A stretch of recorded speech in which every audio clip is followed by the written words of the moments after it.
La inicial de un paraíso. El tiempo de una infancia se concentra en un ínfimo recuerdo, el cual se disipa poco a poco y va desprendiéndose de ti, vivencia tras vivencia, recuerdo tras recuerdo, en prolongados lapsos cada vez más fugaces e imperceptibles, donde el tiempo parece acortarse, o acelerarse tal vez, de una manera tremenda e inevitable ante nosotros, si no logramos detenernos, sentarnos y contemplar aquel hecho de la vida ante la vida, que nos mece y que nos porta hacia esa palabra, aún no en definitivas, inexacta o desconocida. Aquellos días de verano, con su diminutiva eternidad e inmensidad inabarcable y desconocida, en la cual recaían nuestras fórmulas de juego, disciplinas, doctrinas, escapes, fugas o evasiones, sensibilidades y la versatilidad del tiempo en nuestra infancia, egos vinculados y pequeños caracteres aún por desarrollar, de encuentros y descubrimientos de un universo como encajado en otro, y en otro, y en otro mucho más indefinido y vasto, de un mundo adulto en el cual poco a poco nos fuéramos y quisiéramos acercar y adentrarnos, introducirnos aún sin perder nuestro pequeño reducto de un mundo interior e increíblemente ambiguo y contradictorio, fantástico. Tengo vagos recuerdos de todo cuanto fue aquella etapa de mi vida, pero recuerdo a la perfección muchos de los que fueran para mí acontecimientos singulares y significativos, que en ella se acontecieron de una manera en lo que a mí me pareciera entonces, con la edad e ingenuidad de un niño, grabados en la retina, instantes de un tiempo imperecedero. Aquella urbanización donde pasé algún que otro verano de mi infancia, donde cada jardín era uno de aquellos universos, donde cada tarde se extendía más allá de una luna inscrita en las 9 de la noche, cuando aún el sol iluminaba aquellos últimos juegos de escondite en vespertinas, saltando los muros, las verjas, como si se trataran inmensas fortificaciones, sin importarnos demasiado el allanamiento de morada inofensivo, y sin más pretensión que el de descubrir o el de escondernos, en las que de vez en cuando los padres de alguno o conocidos del vecindario nos llamaran la atención. Yo no tendría más de 9 años, posiblemente tuviera 6 o 7, y me pasaba la mitad del día inmerso en mis historias, puesto que no me aburría solo, siempre tenía algo de dónde tirar. En aquel jardín que entonces me parecía inmenso en la casa donde residían mis abuelos, y donde cada posibilidad de juego andaba escurridiza por todos los rincones, unas veces en forma de lagartijas o dragones, elemento excepcional de mediodías o de noche, otras fabulando historias donde intervenían sin fines de muñecos o colección de autos de latón o chapa fina. Un día, debajo de aquel maravilloso ciruelo de la entrada, otro ante el cerezo, tras las escaleras de granito por las que tantas veces me precipitaba debido tal vez a mi entusiasmo o a mi torpeza. O tal vez fuera una combinación de ambas. Recuerdo con claridad a mi hermana, con aquellas lentes enormes de pasta gruesa y contrastada, que hoy en día se han vuelto a poner de moda, la cual está perseguida por las ortodoxias generatrices de mi abuela, con la escoba en mano y predicando de aquí para allá al muy Señor nuestro, o a mi abuelo con libro en mano tumbado en la hamaca, o mecido levemente entre los pinos en su mecedora, haciendo recitar aquel sonido peculiar y tranquilizador, a crujidos o crepitares de corteza y a cuerdas tensadas en la coraza diametral de aquellos troncos. Cuando llegado el día en que mis padres venían de la ciudad, no había hora por la tarde en que desde un extremo u otro de la casa mis oídos no estuvieran atentos al ya reconocible e inconfundible zumbido del motor y el temblor que desprendía la carrocería debido al ralentí de aquel Opel Kadett de un color gris verdoso y con tapicería a cuadros en la cual tantas biodraminas la hubieran salvado de la tendencia a marearse de mi hermana o de mi madre. Recuerdo que nuestro medio de transporte de un sitio a otro en las inmediaciones fronterizas, o al menos para mí,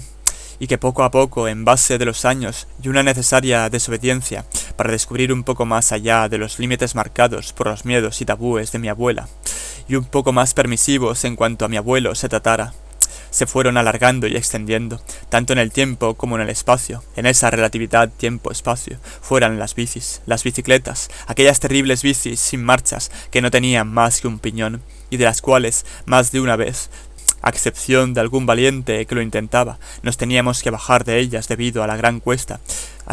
arriba que se nos venía encima, y donde cada vez nuestras expediciones se hacían más y más lejanas o distantes. Al año siguiente, lo de las bicis se tuvo que alternar por la moda instaurada por alguno de los mayores de unas planchas con ruedas llamadas monopatines, con las que los más pequeños se tiraban sentados por las empinadas cuestas de dicha urbanización, hasta aproximarnos a velocidades inauditas e imprudentes en tal modo, y de las cuales no guardo airosos recuerdos, debido a que seguramente no fueran lo mío. Alguna raspadura o tendencia a descarnarse en piernas, nalgas o incluso llegados a la espalda. Los que empezaron a dominar aquella moda surgida posiblemente de Norteamérica iban de pie en ellas, zigzagueando en las distancias ampliamente recorridas y haciendo malabares con un sinfín de movimientos puntuales con los pies y piernas, los cuales a más de uno les costará un viajecito a urgencias, por alguna torcedura o incluso fractura de algún hueso de su esqueleto. Yo no pasé de ir sentado en ellas e impulsarme con las manos por aquel asfalto pigmentado en grises y negros y por el cual descendíamos, y nos dejábamos más de una suela de zapatilla o de zapato en un intento largamente extendido de frenada. Una de aquellas tardes la recuerdo muy bien, puesto que en ella cogiera más prudencia a la hora de tirarme calle abajo. El sol ya indicaba el mediodía, que serían las 12, y no nos quedara más de una hora para retirarnos cada uno a sus respectivas casas a comer. El caso es que aquella mañana quisimos hacer la última bajada, o descenso, díganlo como quieran, y encima nos fuimos a la que más pendiente y saltos tenía,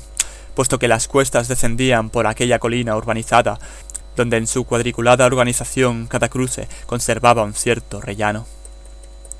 Pues bien, seríamos unos 3 o 4, cada uno con sus planchas, antes de precipitarnos hacia aquellas sensaciones necesarias para una pronta juventud, nos miráramos los 4, indicándonos cada uno en el silencio desprendido en lejanos espejismos por el impacto de la alta temperatura sobre el asfalto, y solo atemperado por el repetitivo y constante graznido de las cigarras, a ver quién fuera el que llegara antes hacia el final de aquella pendiente proclamada y dispuesta ante nosotros. Nos lanzamos, y nuestros rostros comenzaron a sentir aquel viento cálido modificado a los contornos, con el cuerpo bien dispuesto en lo posible en aquella considerable superficie del patín, haciendo de las manos unas tremendas agarraderas con las cuales pudiéramos inclinar nuestro torso y cabeza como un péndulo para virar debidamente con prudencia, puesto que un mal gesto a esas tremendas velocidades alcanzadas sería tremendo para quien sufriera las nefastas consecuencias.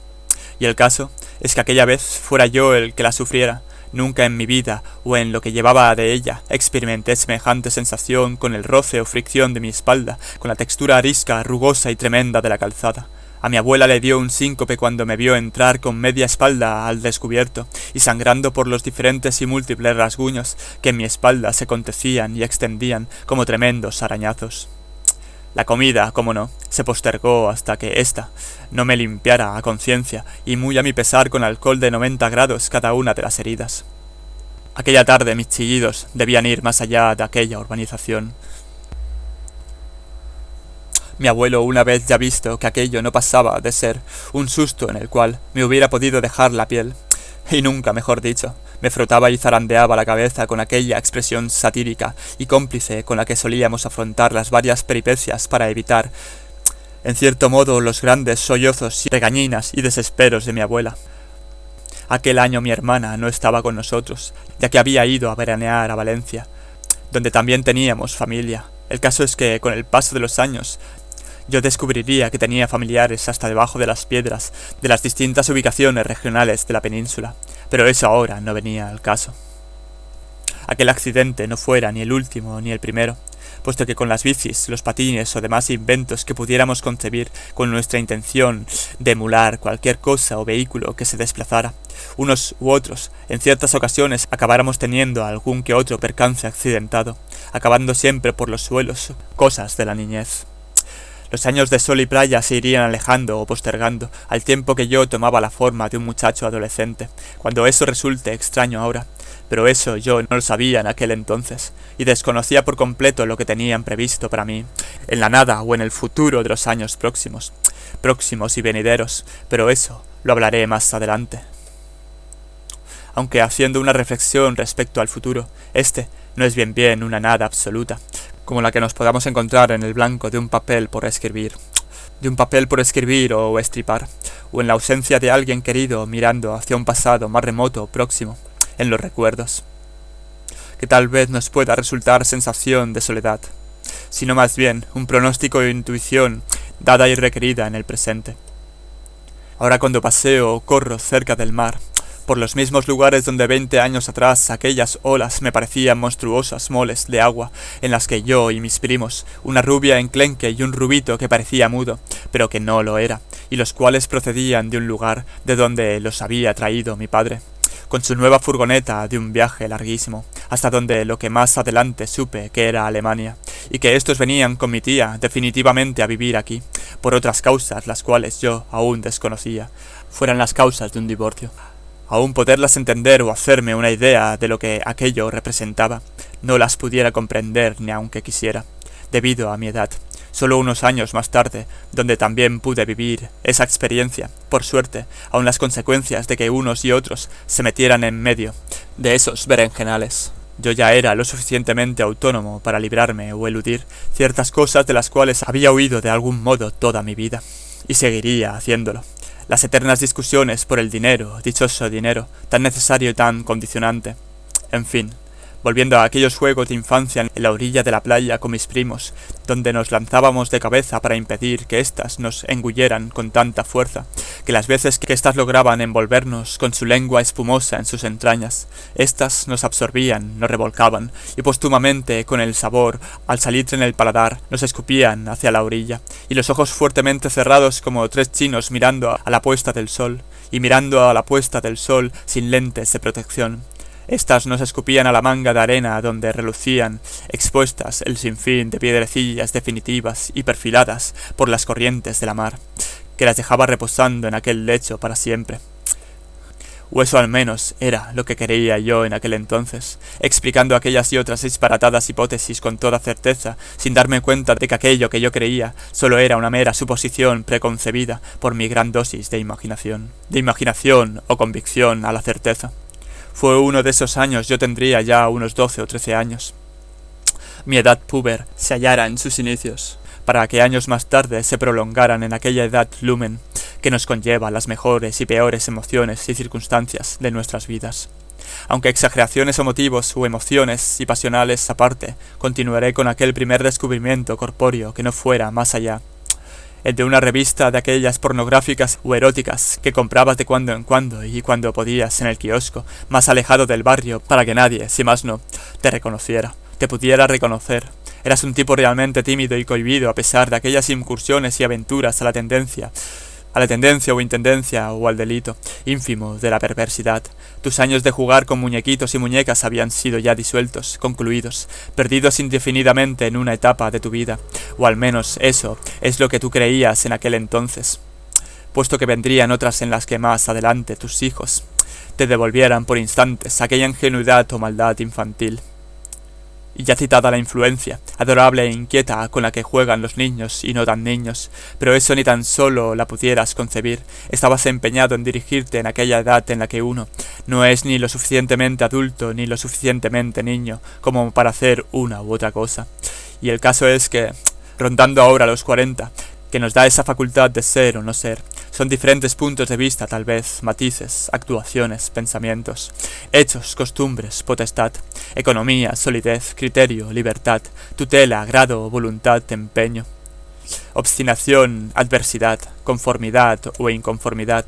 o desmadre incontrolado, que ninguna de estas fuera o determinara a alguien a ser adulto, sino más bien correcto o indebido, visto, mal visto o aceptado.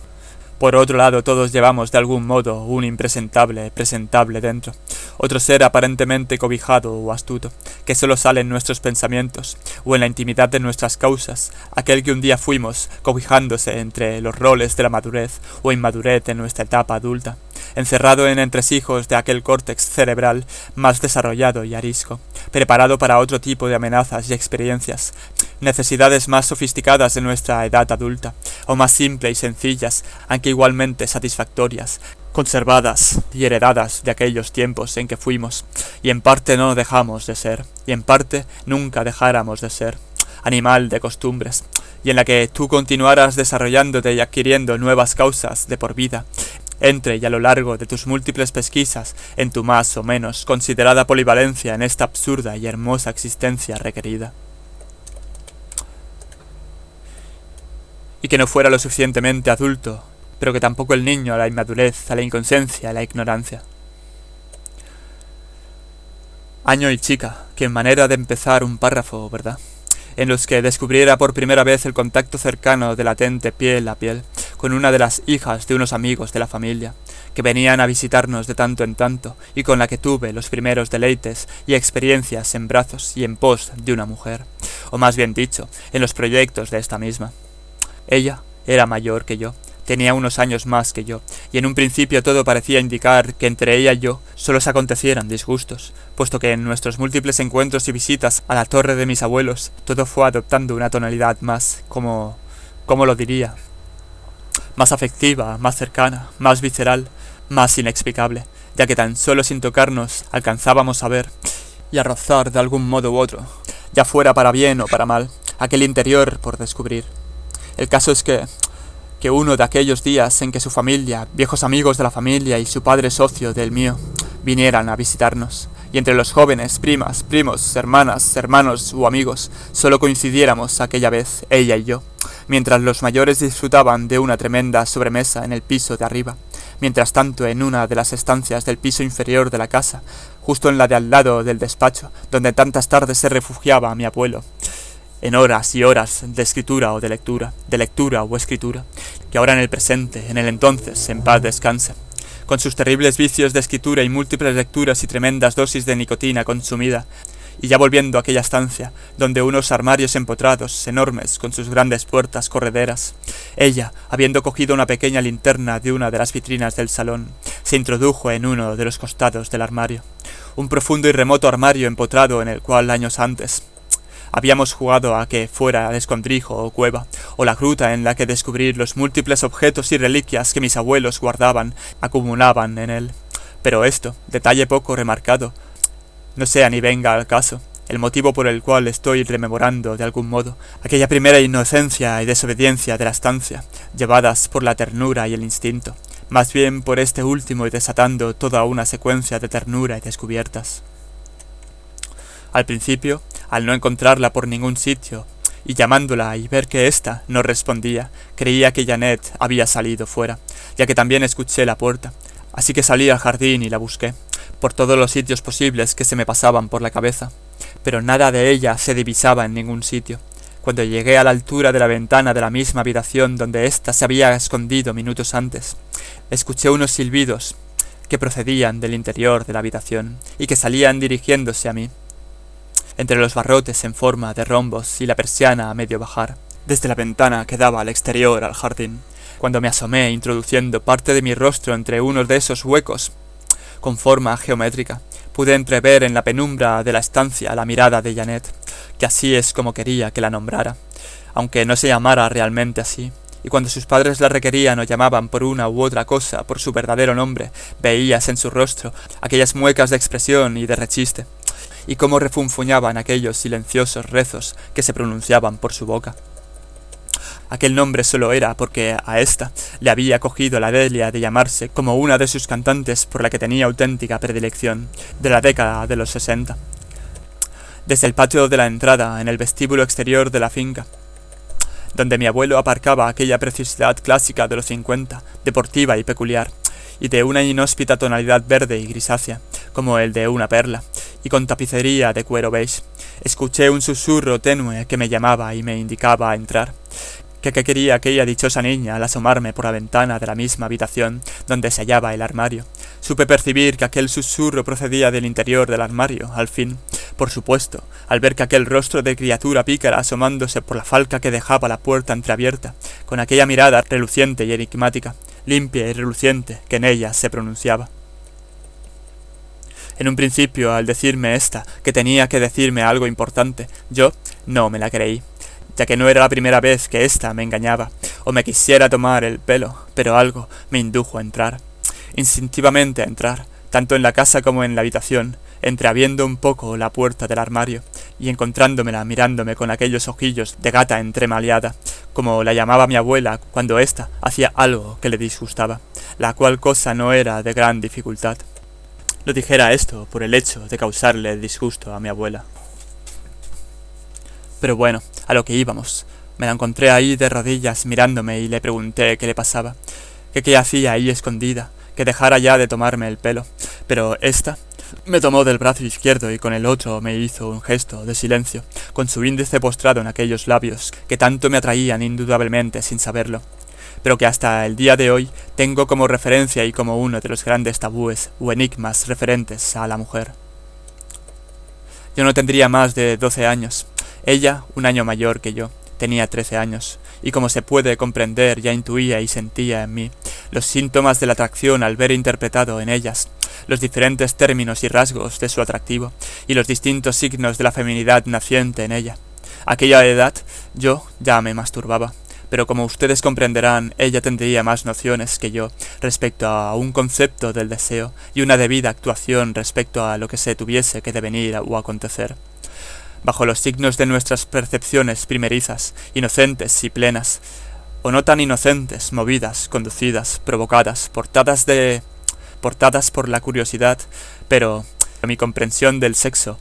por muy elucubrados que fueran tales conceptos, no pudieran imaginar lo que sintiera en un principio al estar tan cerca de un signo erótico y atractivo que pudiera ser en aquella edad por descubrir. Se hallaba, que me hallara, en un estado de inexperiencia y fogosidad perceptivas y precipitadas e incompletas. El caso es que entrara y cerráramos la puerta, y ella encendiera la luz de la linterna, aquel estrecho y escaso foco de luz por el cual discurría su mirada inquisitiva y las formas de belleza de su cuerpo. En mí empecé a intuir todo aquel entusiasmo corpóreo que desde mi interior remoto se desprendían y manifestaban. Visto su insistencia y que algo más fuerte que la idea y la obviedad de que aquello no nos traería más que problemas, aquella incomodidad se acrecentó en nosotros, más bien en mí, como algo trémulo y prohibido, alimentando aún más toda aquella enervación que por nosotros discurría. Cuando cerré la puerta, Janet comenzó a jugar con la linterna, encendiendo y apagando la luz, haciendo muecas y gestos en esas secuencias e intervalos de tiempo en los que ésta se me apareció un ser diferente al que yo hubiera conocido. Al ver mi nerviosismo y aquella inquietud temblorosa que se debatía entre la cobardía e instintos de inocencia naturales, ésta me acercó el rostro y lo posó en su pecho. Una nueva sensación discurrió tremendamente por todo mi cuerpo. Aquella calor, aquella ternura y aquella sensible calor, perfilándome de pies a cabeza, y de nuevo, bajando hasta por el espinazo, hasta la entrepierna, ahora fervorosa y erguida, en lo que me parecía una tremenda y explosiva erección, ante toda su esencia.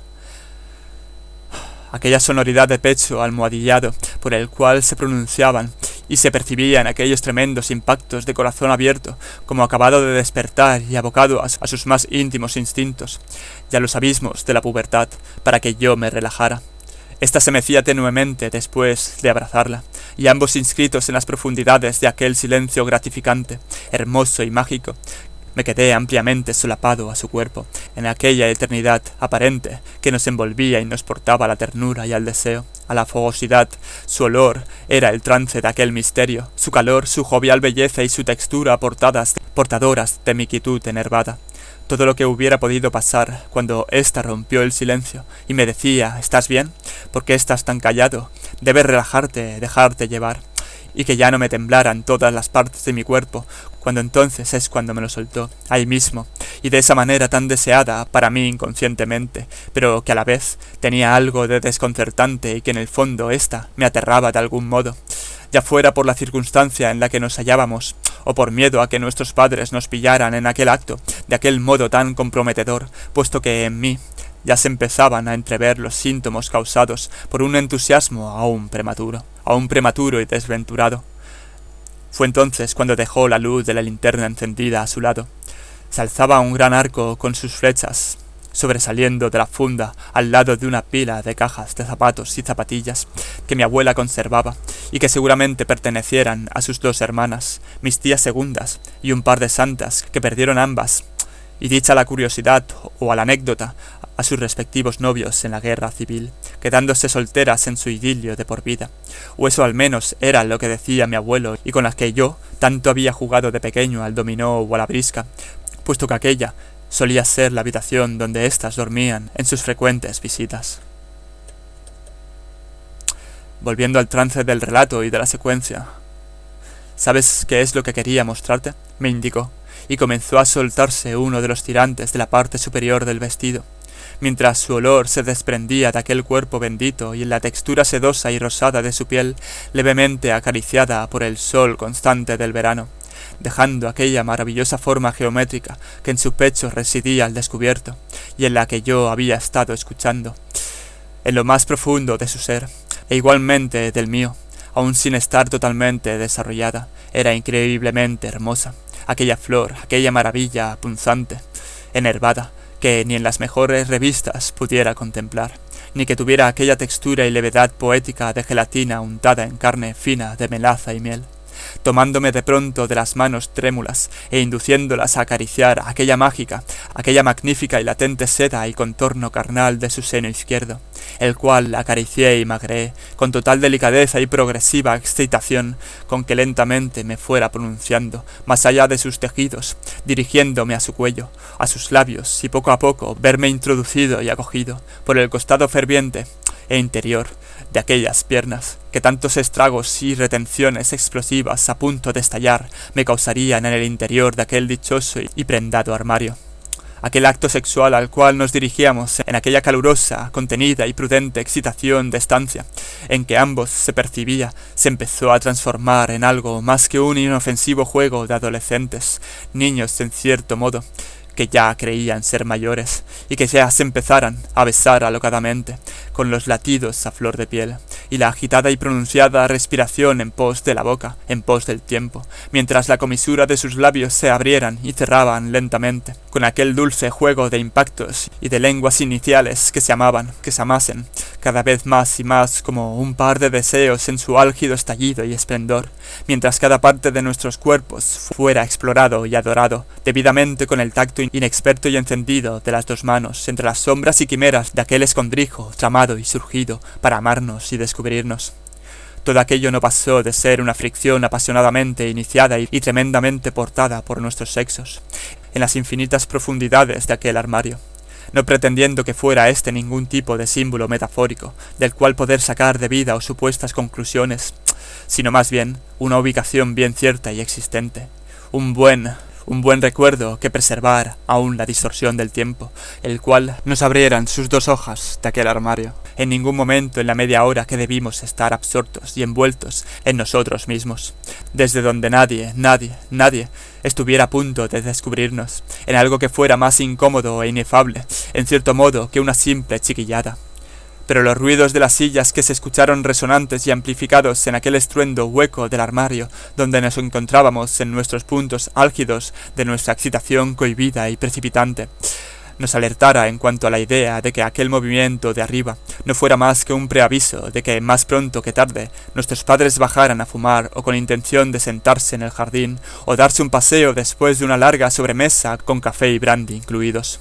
Aquel esplendoroso día, en dicha situación, con lo que por meses e incluso años después permaneció siendo la chica de mi vida, aquella muchacha que tanto me disgustaba a veces cuando ésta me chinchaba, me descubrió y encetó lo que serían en los años próximos y venideros.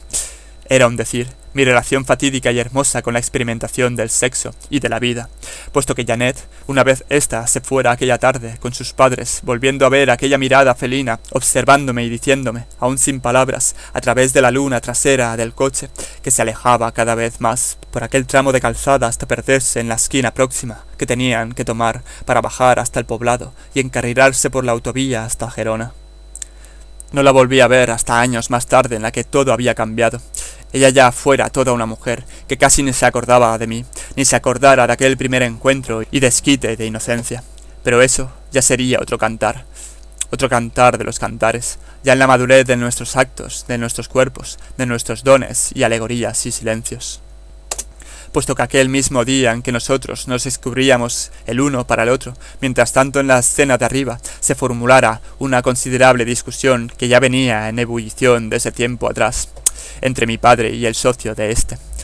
el cual fuera el padre de Janet, y que conllevaría a que éstos no se volvieran a dirigir la palabra en su vida, y con lo cual, en que días más tarde, descubriría a través de mi madre, que lo más probable es que aquellos encuentros no se volvieran a repetir a menos que uno de los dos, el socio o mi padre, rompieran muros o diques donde se contenían los orgullos, metafóricamente, lo cual, año tras año, y ya pasado el tiempo, no se produjera. Y que ahora en cierta edad todo sea, o es más comprensible a mi entender. Como dos personas, dos partes, dos entes, puedan enemistarse es bien sencillo, lo complicado fuera más bien todo lo contrario. Y que nadie se confunda, puesto que con mis 50 años esté rememorando lo que un día sentí, y que en cada etapa de mi vida volviera a ese recuerdo con alguna u otra mujer con las cuales hubiera estado, y con las cuales se hubieran desarrollado entre nosotros lo más hermoso de la ternura y el encuentro, o el hallazgo, y lo más ferviente de la lujuria. Ahora tengo 50 años, y mis hijas, ya que tengo dos hijas, de 13 y 15 años, y un chico de 16, los tres están en una u otra etapa por seducir, por comprender y experimentar. Yo les digo siempre que ante todo lo que se les pueda devenir en sus vidas, en sus sueños, en sus deseos, el respeto es fundamental para la vida, siempre y cuando no pequen de ingenuos ni entendidos, ya que en el mundo hay tantas cosas disueltas, perdidas,